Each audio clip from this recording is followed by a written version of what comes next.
Welcome, everyone. It's great to be virtually with you on the first day of South by. I'm David Alexander. I serve as the Director of Resilience and Strategic Partnerships at the Department of Homeland Security, Science and Technology Directorate, DHS-S&T. In the face of new life-changing realities, we brought this panel to South by because we want to discuss how government, science, and research dollars are helping communities drive down risk and build up resilience capacity. To ensure no community is left behind going forward, there's renewed energy and urgency to deliver solutions that improve the economic, health, security, and well-being of the country. But we don't do this alone, and we can't continue business as usual. In ways you never considered, our conversation today cross-cuts into your role as an innovator and entrepreneur. Your ideas and solutions can help us leverage new fields, partnerships, and industries, which are needed to help the country bounce back and bounce forward while also preparing for future threats. To help me on this journey, I have an esteemed panel of experts and an outstanding moderator, Rhonda Binda, the Deputy Bureau President for Queens, New York City, an expert in her own right. Rhonda's expertise in building public-private coalitions to address risk facing vulnerable communities adds a great perspective to our talk. Rhonda, thank you for joining us, and it's all yours. Thank you so much, David. It's great to be with everybody today. As David said, our country is undergoing much change in this COVID era. This is a global issue for governments and industry. Our discussion today on making research work for you will sharpen your understanding of how government investments in research and technology are helping you and your community get back on track during this pandemic. So let's get started. Here's the format. I will briefly introduce our panelists, and each panelist will then take 2 to 3 minutes to provide brief introductory remarks covering how their organization is responding to the pandemic by targeting research and development investments to enhance resilience, address equity, and accelerate recovery efforts. This will be followed by our informative conversation. So let's get going. I'm so pleased to introduce our panel. Mr. David Alexander, Director of Research and Partnerships at DHS Science and Technology. Lonnie, who is the Communications Director at Environmental Protection Agency, EPA. And Mr. David Corman, Program Director, Cyber Physical Systems and Smart and Connected Communities at NSF, the National Science Foundation. So I'd like to start with ladies first, if Lonnie would like to begin. Thanks, Rhonda. Thank you. I am happy to be here and talk a lot about the science that EPA has done over the last year. When COVID started, obviously we knew that surfaces were going to be an issue, and we were able to take all of the research that we've done over the last decade and turn it and adapt and quickly apply that science to the COVID issue at hand. We have projects in cleaning and disinfection, in wastewater monitoring. We're looking at aerosols and how they travel in the office space and how they affect mass transit, including subways and buses. And we are working on a number of complex issues that come up, not just from this pandemic, but we're looking at how can it affect, or how can the science be applied in the future for anything that comes up in the future.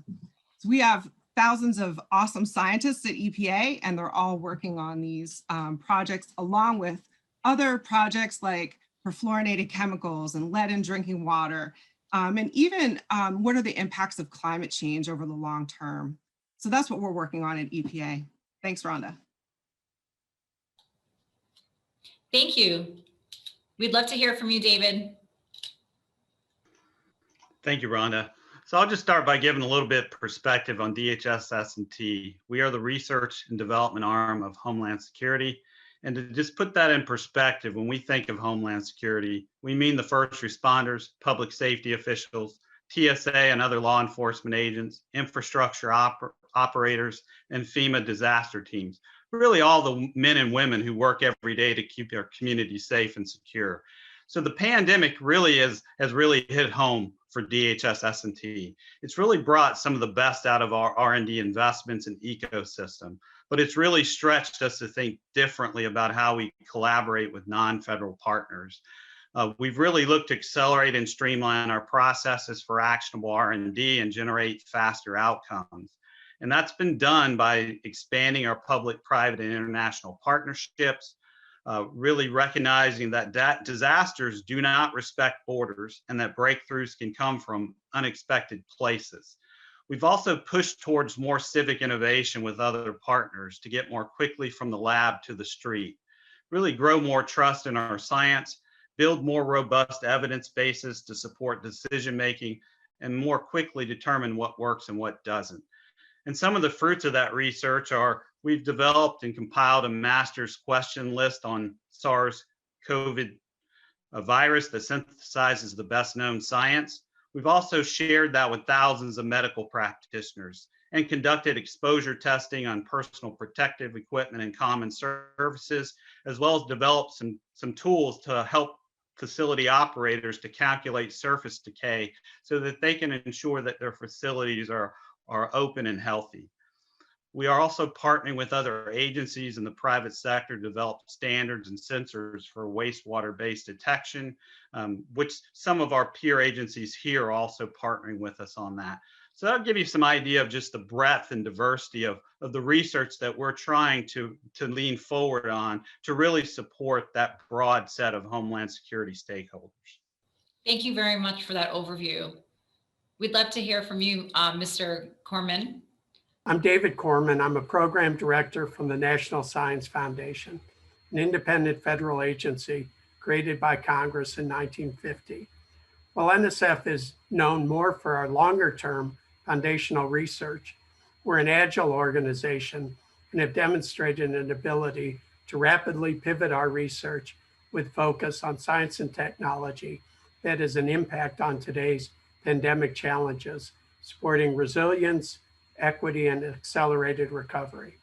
Several of these efforts were started very quickly after the pandemic changed the world in March and came through an NSF vehicle appropriately called RAPIDS. Some examples: helping vulnerable populations in Baltimore facilitate online learning by providing high bandwidth wireless through edge computing. Another RAPID included helping transit authorities in Nashville and Chattanooga understand and reconfigure transit services to adjust to the new realities of how to meet a very changed demand with the challenges of need for extensive cleaning and reduced number of drivers through integration of artificial intelligence, optimization, and social and behavioral sciences. We have also funded research that measures how the internet usage has changed due to the pandemic and also identifies how various layers of the internet can be made responsive to these shifts.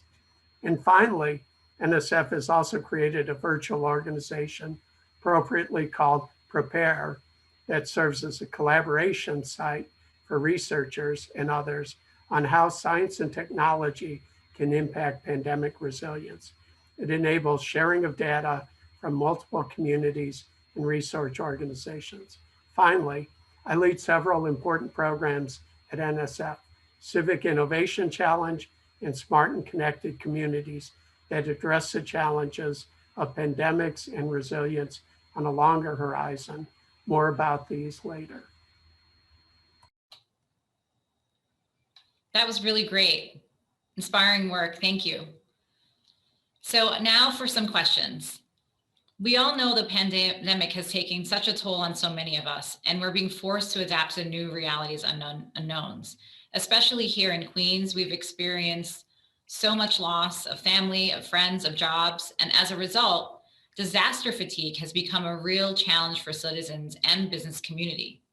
So to David Alexander first, when investing research dollars to enhance resilience and drive down risks, please discuss the importance to demonstrate scientific data to reach your goals. Sure. Thank you, Rhonda, for the question. I think in my intro remarks, I mentioned our shift from the lab to the street through approaches like civic innovation. And that's not unique to DHS S&T. I'll proudly say that, similar and partner agencies are pursuing similar, ideas and approaches. But one of the key underlayments to that shift is really building foundational and observational data, really growing the evidence base so that we really know what the science is, what the science is telling us, and able to really communicate that to the public so that they can have better trust and faith. I think what's very interesting about our shift really towards from the lab to the street is that we're really inviting communities and stakeholders to tell us where they have needs and where they see opportunities in innovation, particularly around COVID. And how can we best apply and tailor our solutions, recognizing that not all communities are the same. And some need to focus on different problems at different times to really help them to speed up their recovery and be better prepared both for now and for the future. In some of those areas, we're really driving our new innovations in detection, diagnostics, and predictive analytics. That really leads to more effective alerts and warnings and protective and preventive measures.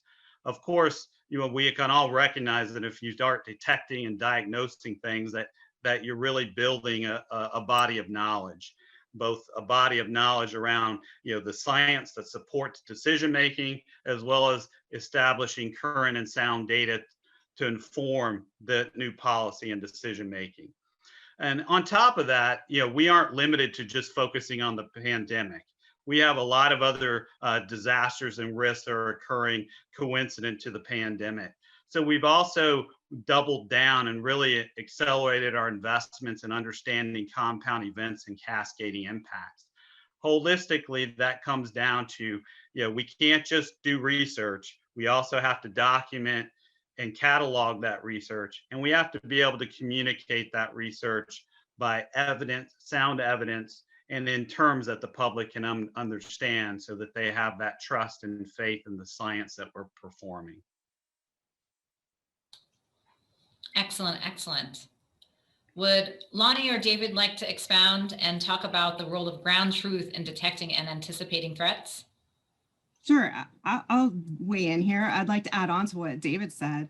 I think applying research and solving real world problems in real time has become so important. So for example, on EPA's cleaning and disinfection work, the research around COVID and what we've done to help, for example, New York City Transit and LA Metro, they had real time problems and what is clean and what happens in the lab is not necessarily what happens in a dirty environment, not to throw the subways under the bus, but it's not exactly a clean environment. So how do you make sure that we're reducing risk for people and how do we provide that information in real time? And that was something that we've been looking at. We've been working with them for the last year, those two organizations.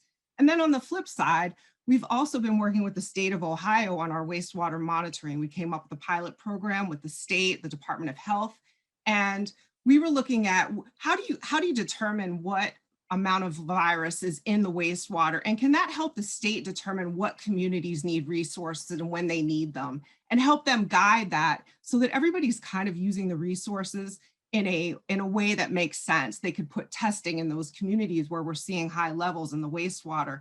And now can they guide the virus or the vaccines to those communities? And now we're able to even look at what are the different variants of the virus in the wastewater so that we know how much of those variants are actually out in the communities. So applied science in real time is really important. And our researchers at EPA have been doing a great job at that. Thanks. Brilliant, brilliant. So I just had a short point about it. When we think at NSF of investing research funds for resilience, we focus on projects that will span several time horizons. I already mentioned our rapids, and our rapids are designed, what can we do for now and within roughly a year horizon. We also look at horizons that are longer. So for example, with our Civic Innovation Challenge that we're partnered with DHS and DOE on, we look at capabilities that will come to fruition in 1 to 2 years. We look at longer horizons with our Smart and Connected Communities program with horizons out roughly 5 years. What are some common threads to all those projects? And it's really reflected in what both Lonnie and David had mentioned previously. First and foremost, there is a need for research that works in the real world and uses real data. That research itself has to be worked in collaboration with communities. So it has to really represent a sort of co-creation of those ideas.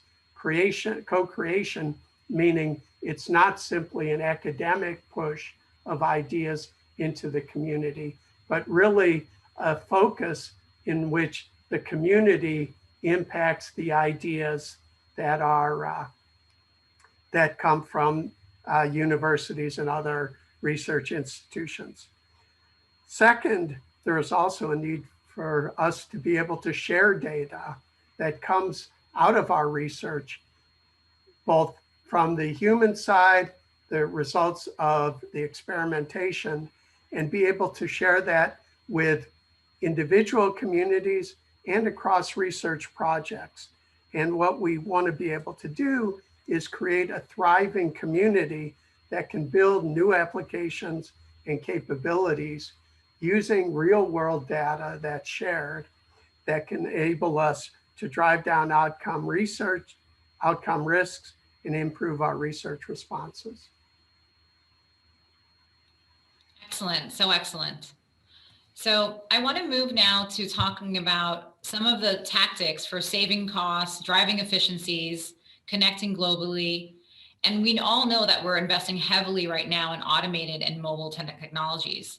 So how can these same advances help communities vulnerable to chronic and acute stressors brought by future natural and man-made disasters?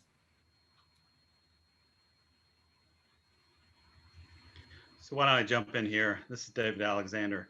So I think what we're really seeing is there's a lot of opportunity, and of course we have a lot of challenges. But I think what's most interesting about the age we live in is that we're really seeing a convergence of science disciplines and technologies across domains. And what I mean by that is there's a growing intersection between missions such as public health and public safety, as well as technology sectors such as artificial intelligence and material sciences. This convergence and intersection is really allowing us to think differently about what new sensor networks can we deploy. How can we leverage existing infrastructures and really drive more societal benefits out of those infrastructures that'll allow us to have smarter, more connected communities? And at the same time, how can those technologies be adapted into the marketplace so that when we do have to make investments, particularly investments in infrastructure, we can build back better? And here are some examples. So we start to develop and deploy low-cost sensors that not only can detect flooding, but can detect certain conditions that may be conducive to wildfires. Those same sensors may be able to detect seismic activities that could give us earlier warnings and indications of earthquakes. Those same sensors may be able to be deployed on other infrastructure or varieties of those sensors so that they can do near real-time monitoring of wastewater and our water infrastructure. So you can see that, in a lot of ways, the opportunities are unlimited.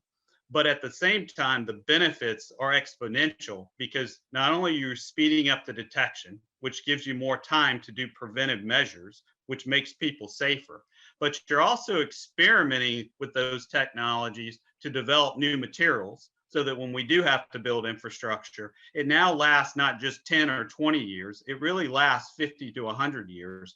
Maybe it has the ability to self-heal and respond and absorb shocks and isn't as damaged as much to begin with.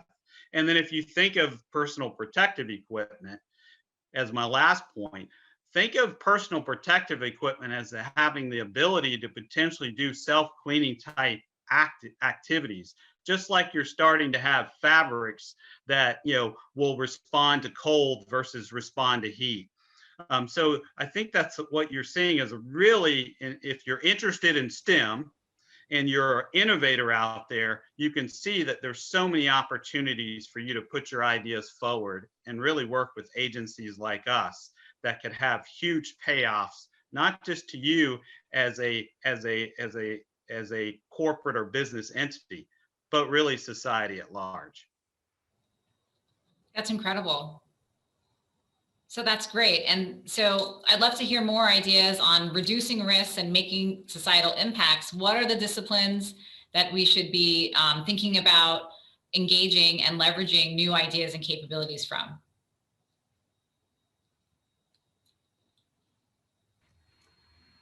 So I can address some of this. Is one of the areas that we've made great strides on is the application of research that integrates social and technical dimensions to address resilience. Resilience by definition is not just an artificial term. It's resilience that impacts people. Last year, NSF launched Civic Innovation Challenge to address two basic topics. Track A, communications, communities and mobility, offering better mobility options to solve spatial mismatch between housing affordability and jobs. And track B, resilience to natural disasters, equipping communities for greater preparedness and resilience. Coincidentally, this was released just after the pandemic hit in April 2020.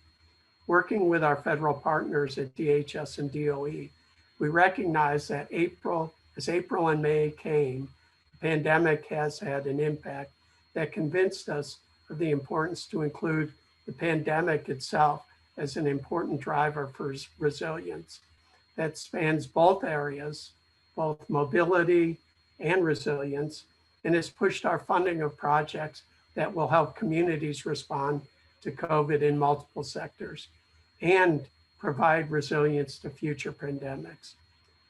Not only to pandemics, but really to the surge of flooding, hurricanes, wildfires, and other disasters, which, as David mentioned, are compounding those challenges. These are challenges not only to our communities at large, but also have had a truly devastating impact on our most vulnerable populations. We've just started stage 1 of our challenge competition and have made many awards which span a wide variety of approaches for community resilience. Some of these deal with economic resilience, some with new technology approaches. All are closely aligned with showing how communities working together with researchers can produce solutions that are both scalable and transferable across communities of various size, location, whether they're large or small, whether they're in urban areas or whether they're in rural areas.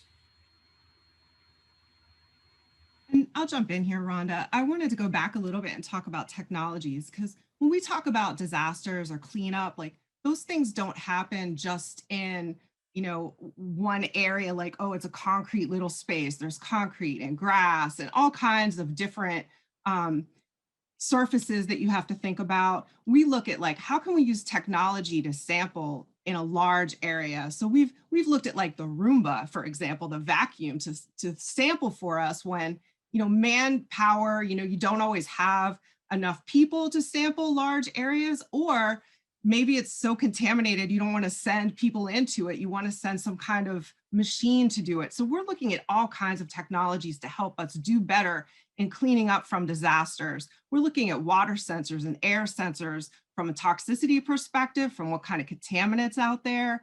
How can we keep our communities safer and reduce that risk of exposure to anything? So any kind of technology that you might have, if you're in the audience, and you think of it as a way of how can we apply this, like disinfectants right now during the COVID-19 problem. I mean, a lot of it is like, you don't clean and disinfect all the time. What if we had something that lasted a couple days or a month? Would that help the subways? Would that help schools? Would that help restaurants? If there was a longer term disinfectant product out there that could work. So just keep thinking about all the different ways a product or technology could be applied. And then also just off the shelf things. If a disaster happens, we all went to Walmart or Target or wherever to get our Lysol wipes. And were they there? Maybe, maybe not. But what how can we get those products into the hands of people that need them in a real-time situation? So I think it's really important to think of disasters and emergency response from that perspective. Thanks. Yeah, Lonnie, I'll just add on to that. I think it raises a pertinent point that we're not just looking at solving and trying to create the solutions of tomorrow. We're also very much invested in delivering the solutions of today. And in a lot of cases, that means adapting what we have. And I think you really hit that home that sometimes you just need to make validate that a solution is there, and it's easily and to get to, it's very accessible. Well, thank you so much, everyone. This has been such an interesting conversation. We're highlighting the importance of building cross-disciplinary relationships and partnerships, thinking across vertical areas such as public safety, public health, infrastructure protection, and transportation. I'd like to pivot now to ask, what do you think about enhancing resilience equity to better serve underserved and vulnerable populations? And these conversations are needed to ensure that government R&D organizations like yours are building the right networks to solve problems. In addition to civic organization, it's important to include researchers from historically Black colleges and universities. I actually teach at one, Medgar Evers College at CUNY, who are here to help with the skills and data needed to scale and advance solutions. And so, shameless plug, Medgar Evers is open for business, as is Queens, to partner. Come bring all of your sensors and new technologies here, to those on the panel and those listening as well. And over time, we'll see with these partnerships that this becomes a whole of government and whole of society approach. So the next question is about the need to push boundaries to build these public-private partnerships to ensure that we're building back better for all communities. And so I'd like to start with Dr. Corman. And if you can tell us more about how your organization is getting ready for what's coming next in 2021 and beyond, and how can our global audience help with your moonshot vision for making sure we're prepared for future threats, challenges, breakthrough opportunities, and at the end of the day, save more lives? Thank you, Rhonda. Addressing challenges that look far into the future is really the sweet spot for National Science Foundation.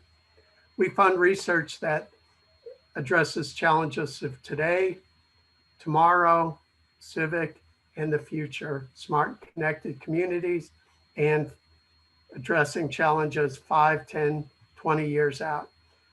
We look for societal impact from all our projects. And in our, we call use-inspired programs, we're showing that doing what we refer to frequently as foundational research, really abstract term, many people refer to it as basic research, can also mean having real world impact on communities.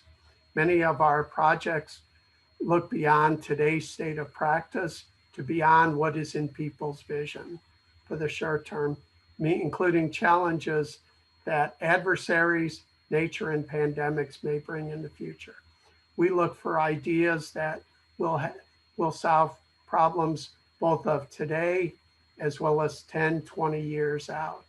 And the programs that we work look at the impact of that research, not just on in a society at large, but how does that impact really our vulnerable communities, spanning many, many different areas, including resilience, food security, transportation options for those that may be disadvantaged, that may lack the mobility that we all greatly cherish.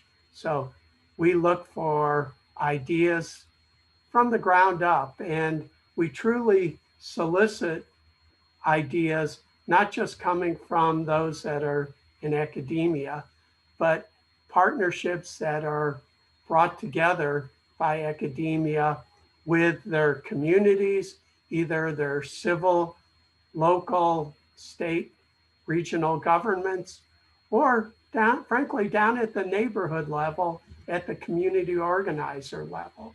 So those ideas can bubble up from individual citizens through their community action groups, all the way through their local and state governments.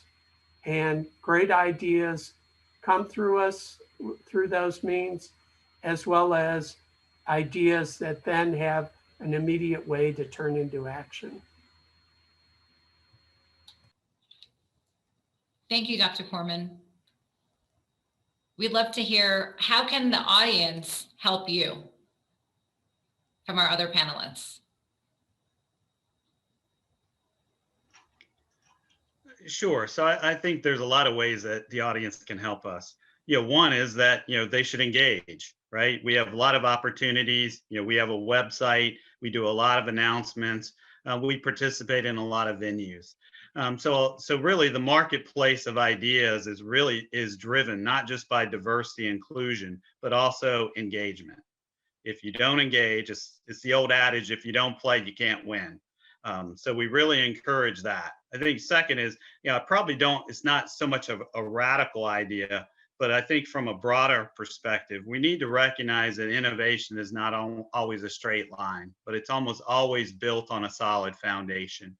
And we need really all of society to understand that not only do we live in a fast moving and hyper competitive world where the pace of everything is accelerating, but we can't not afford to be vigilant in our commitments to science and technology.